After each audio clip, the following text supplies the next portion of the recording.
For more, I'm joined by Ed O'Keefe and Liz Goodwin. Ed is a CBS News political correspondent, and Liz is the Deputy Washington Bureau Chief for the Boston Globe. Welcome to you both. Ed, we touched on it a bit with Congresswoman Bustos just there, but what do we expect, the Biden inauguration and its security preparation to actually look like?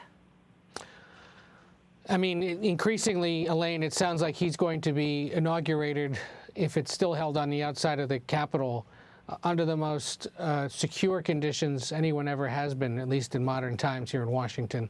With the perimeter already up again around the Capitol, with a request granted to expand the special security area in the city, with the city already beginning to shut down national parks and other areas, and tens of thousands of National Guard troops and police officers combined expected to be protecting this city in the coming days. It's going to be a pretty intense situation, certainly put a real damper on what I think the Biden and Harris team would have hoped was a far more hopeful and celebratory affair, tempered, of course, by the pandemic and the fact that they have focused so much on it and expect to do so in the coming weeks and months. So it just sort of sours the mood even more and makes for an incredibly stressful situation. There's always stress around a new inauguration, always stress during a presidential transition process for everyone involved. But this is especially stressful and difficult because it is so uncharted and there is so much uncertainty about what might or might not happen. The briefing that Congresswoman Bustos was referring to has been described to CBS News by some as the second most terrifying hour of their lifetimes, the first being the hours last week when the attack actually happened. But the detail with which these threats were described to members and to staffers that heard them are so chilling, because while they may have been theoretical even a week ago, versions of them actually did occur. And there's a real concern that with so many people not yet rounded up and with so much chatter online about it, that it could very well happen again. Right. I think that's the big difference here, Ed. As you note, there's this threshold that has now been crossed. Yeah. This is no longer just an academic exercise, right? This is now something where forever January 6th will be held up as an example of what can happen. And it so reminds Liz, let me, me ask you, House Democrat.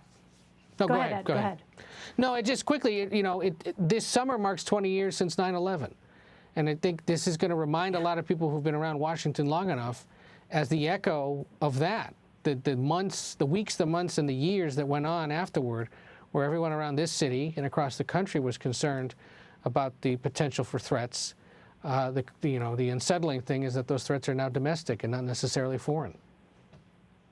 Yeah, I was in D.C. actually covering Washington for just a few months when 9/11 happened, and I remember watching the Pentagon burning from our position there on 1600 I Street overlooking the White House. You're right, the atmosphere is different now. And Liz, against that different backdrop, House Democrats appear to have the votes to impeach President Trump again. But practically, Liz, that's not really going to do anything unless you have the Senate going to move to a trial and then voting for conviction to actually move forward. Is there any support from Senate Republicans for punishing the president? Yeah, that's a great question, Elaine. First of all, I'd like to say I just want to know what face cream you use. If you were covering 9/11 in Washington. Liz, I so needed that today. How did you know that? I just really needed to laugh. Thank you so much. Back to all the very serious moments facing us. Yes, when the House Democrats do vote to impeach Donald Trump, and they do say they have the votes, there'll probably be, as many as 10, maybe even more Republicans voting with them, and that is enough to move to impeach the president. He'll only be the second. He'll be the first president in history to be impeached twice. So there's kind of a symbolic value in that, but that's about all it does.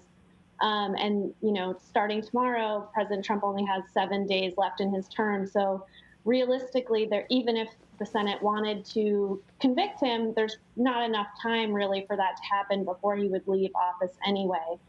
However, the New York Times is reporting just now that Mitch McConnell is actually not objecting to the idea of an impeachment trial happening, when the Senate comes back for right after inauguration or maybe even Inauguration Day. And that would be if if McConnell is open to kind of spacing the trial out so that Biden's still able to get his nominations through, start some of his agenda, maybe do a half day of a trial, for example. That could really open the door to more substantive sort of action against Trump. If, it seems like such a stretch to imagine 2/3 of the Senate, even though it'll be narrowly controlled by Democrats. That's a lot of Republicans to vote to convict. And it's really hard to imagine that even with someone like McConnell reportedly furious at the president. They have not spoken. He has a real desire to move on from this, to rebuke Trump and sort of form a different kind of party. It's unclear if he has enough people with him for that, to actually take substantive action against the president. But if they were to convict him, that opens up another vote to potentially bar him from running in the future, strip him of some presidential perks. There's a lot that Congress can do if they want to rebuke an ex-president and sort of banish him from public life, from political life, I mean. So it will be interesting to watch and see how that develops. Liz, just to follow up on what you just mentioned, that Times reporting, there was also some additional reporting that a Republican lawmaker is also sort of supporting this idea of impeachment. But, I think people are wondering, is there really something there? Is this past the point of now the Republican Party, which seems to be going through this reckoning right now, is trying to take measures it was unwilling to do before this moment to try and get at those elements within the Republican Party that have so clearly become part of the fabric now under this president? I mean, Ed, are you hearing anything as well, whether or not there's traction? Because that would be significant for folks who have been watching how closely Mitch McConnell, throughout President Trump's tenure, has stuck to him. For him to be going ahead and potentially supporting this move, I think would be quite extraordinary. Yeah, Liz, I will say, oh, great, thanks. Yeah, I will say McConnell, he's 78 years old. He just won re-election. That's a different spot than a lot of Republicans are in. He has a lot of sort of leeway here to do what he actually wants to do. I don't think he's planning on running for re-election when he's 84, though I could be wrong. But I do think his leadership also really matters. And if you look at the corporate world, I mean, so many corporations have suspended donations to those who objected to the election results. It seems to be that there's a line that's being drawn around how far this claim of fraud went, now that people see that it resulted in actual violence and just sort of the sickening scene of the ransacking of the U.S. Capitol. If there's going to be a watershed moment, that is it. Yeah, I know, Ed, you reported on the corporations pulling back. Go ahead, Ed.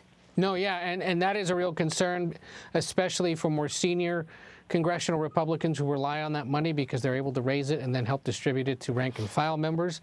Also because they've just been in office longer, they may have those industry ties, and so to suddenly be cut off could be real detrimental, especially if they start to face a primary challenge back home. As for what to expect in the House, we now know House Republican leadership doesn't plan to whip the vote. What does whip the vote mean? Well, that means they're not tallying up who's for it and who's against it, which essentially signals to members, you do whatever you want.